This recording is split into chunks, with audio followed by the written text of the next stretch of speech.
નમસ્કાર શિક્ષક મિત્રો, હું ચાવડા સુનિલ શાળા સૂત્ર ચેનલમાં આપનું હાર્દિક સ્વાગત કરું છું. વોટ્સઅપના માધ્યમથી અથવા તો અન્ય માધ્યમથી આપણે આ પ્રકારની ઇમેજો જોઈ હશે, કોઈના સ્ટેટસમાં પણ આપણે જોઈ હશે. તો આ પ્રકારની ઇમેજો ઇન્ફોગ્રાફિક ઇમેજ કહેવામાં આવે છે, જે આપણે પણ સરળતાથી બનાવી શકીએ છીએ. એના માટે કોઈ ટેકનિકલ નોલેજ ન હોય તો પણ આપણે ખૂબ જ સરળતાથી આ પ્રકારની ઇમેજ બનાવી અને શિક્ષણમાં તેનો ઉપયોગ કરી શકીએ છીએ. વિદ્યાર્થીઓ માટે પણ આ ખૂબ જ ઉપયોગી છે. તો આપણે જોઈએ કે અલગ અલગ પ્રકારની જે ઇમેજો બનાવવામાં આવી છે એ ઇન્ફોગ્રાફિક ઇમેજો છે અને ખૂબ જ સરળતાથી અને ઝડપથી આપણે તેને બનાવી શકીએ છીએ. તો નોટબુક એલએમનો ઉપયોગ કરી આપણે આ પ્રકારની ઇમેજ બનાવી શકીએ છીએ.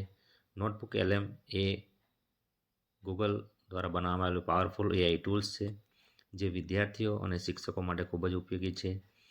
તેનો આપણે ઉપયોગ કરી અને અલગ અલગ માહિતીનું સારાંશ આપણે લઈ શકીએ છીએ, જવાબ મેળવી શકીએ છીએ સરળતાથી. મહત્ત્વના મુદ્દાઓ વિશે પ્રશ્ન પૂછીએ તો પણ એ આપણને સરળતાથી અને સચોટ જવાબ આપે છે. તો નોટબુક એલએમનો ઉપયોગ કરી આપણે કઈ રીતે આપણે પણ ઇમેજ બનાવી અને એનો ઉપયોગ આપણા વર્ક કાર્યમાં કરી શકીએ તે આપણે જોઈશું. તો તેના માટે સૌપ્રથમ આપણે ગૂગલની અંદર આ રીતનું ગૂગલ ઓપન કરીએ એટલે અહીંયા આપણને 9 ડોટ્સ દેખાય છે, એમાં ક્લિક કરીએ એટલે સૌથી છેલ્લે નોટબુક એલએમ હશે. જે આ નોટબુક એલએમ છે તેને આપણે ઓપન કરીશું. ઓપન કર્યા બાદ આપણે સૌપ્રથમ સેટિંગમાં જઈ અને ભાષા ચેન્જ કરીશું. અહીંયા જગ્યા સ્પેસ ઓછું છે એટલે ડાયરેક્ટ 9 ડોટ છે એના પર ટચ થઈ જાય છે, પણ સેટિંગમાં જઈ અને આઉટપુટ લેંગ્વેજ જે છે એ આપણે ચેન્જ કરી અને ગુજરાતી કરી દેવાની, એટલે ગુજરાતી મળશે. ત્યારબાદ આપણે નોટબુક ક્રિએટ કરવા માટે આ ક્રિએટ જે છે ત્યાં ક્લિક કરીશું. ક્રિએટ પર ક્લિક કરીએ એટલે અહીંયા આપણને આ રીતનું એક ઇન્ટરફેસ ઓપન થાય. એમાં આપણે અપલોડ સોર્સ, તો આપણે જે સોર્સ છે પીડીએફ ફાઇલ હોય તો પીડીએફ અપલોડ કરી શકીએ, ટેક્સ અપલોડ કરી શકીએ, જેપીજી કોઈ પણ પ્રકારની ઇમેજ આપણે અપલોડ કરી અને તેના વિશે માહિતી મેળવી શકીએ છીએ. અહીંયા આપણે કોઈ માહિતી ટેક્સ દ્વારા ટાઈપ કરી અને આપણે મેળવવી હોય તો પણ આપણે મેળવી શકીએ છીએ. અહીંયા આપણે જોઈએ કે કઈ રીતે થાય.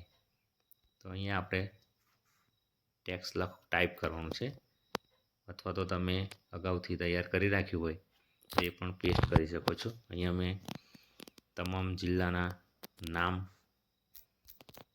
યાદી અને દરેક જિલ્લાના મુખ્ય મથક વિશે ચાર્ટ તૈયાર કરી આપો એ પ્રમાણની માહિતી આપણે જોઈએ છીએ. તો આ રીતે લખી અને ઇન્સર્ટ કરશું. ઇન્સર્ટ કર્યા બાદ થોડી સેકન્ડની અંદર આ રીતે આપણી માહિતી એક નોટબુક તૈયાર થશે. તે થયા બાદ સ્ટુડિયોમાં જઈશું. ત્યાં આપણે જોઈશું તો ઓડિયો ઓવરવ્યૂ, વિડીયો ઓવરવ્યૂ, આ રીતે આપણે વિડીયો પણ બનાવી શકીએ, ઓડિયો પણ બનાવી શકીએ, ક્વિઝ પણ બનાવી શકીએ છીએ. હવે આપણે ઇમેજ બનાવીશું તો ઇન્ફોગ્રાફિક ઇમેજમાં આપણે જઈશું.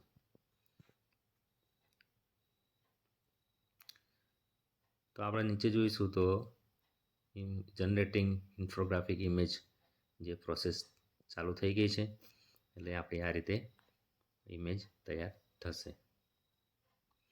તો આ રીતે આપ અલગ અલગ વિષય ઉપર આપની જરૂરિયાત મુજબ માહિતી નાખી ટાઈપ કરી, અથવા તો કોઈ પરિપત્ર છે અને એને આપણે સમજવો છે તો પરિપત્રની પીડીએફ અપલોડ કરીએ તો પણ સરળતાથી આપણને માહિતી સચોટ અને મહત્ત્વના જે બિંદુઓ હોય, મુખ્ય પોઈન્ટ હોય તે પણ આપણને સરળતાથી અલગ તારવી અને ઝડપથી સમજી શકીએ એ રીતનું બનાવી આપે છે. તો આ ટૂલ્સનો આપણે ઉપયોગ કરી અને આપણા વિદ્યાર્થીઓને પણ આપણે આ શીખવીએ તો એ પણ આનો ઉપયોગ કરી શકે છે. તો શિક્ષકો અને વિદ્યાર્થીઓ માટે ખૂબ જ મહત્ત્વનું અને powerful AI tools notebook LM છે.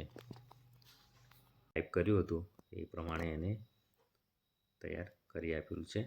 આપણે ઓપન કરીએ.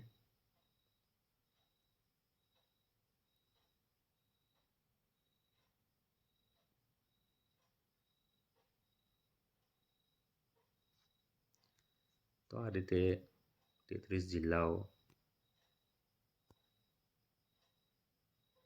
માહિતી આપણે જે માંગી હતી, તો રાજ્યનું પાટનગર, મુખ્ય મથક, કચ્છનું મુખ્ય મથક છે, સાબરકાંઠાનું મુખ્ય મથક, આ રીતે જે જિલ્લાઓના મુખ્ય મથકો અલગ છે તેનું પણ માહિતી આપણને મળી ગઈ છે. તો આ રીતે આપણે તમામ જિલ્લાઓના નામ પણ મેળવી શકીએ. દરેક જિલ્લાના તાલુકાઓના નામ પણ, એના મુખ્ય મથકોના નામ પણ આપણે સરળતાથી મેળવી શકીએ છીએ. તો આ રીતે સરસ મજાની ઇમેજ આપણે ક્રિએટ કરી શકીએ છીએ. જો આપણે આ માહિતી ઉપયોગી લાગી હોય તો આ ચેનલને લાઈક કરજો, સબસ્ક્રાઈબ કરજો અને આપણા મિત્રો સુધી શેર કરજો. ધન્યવાદ.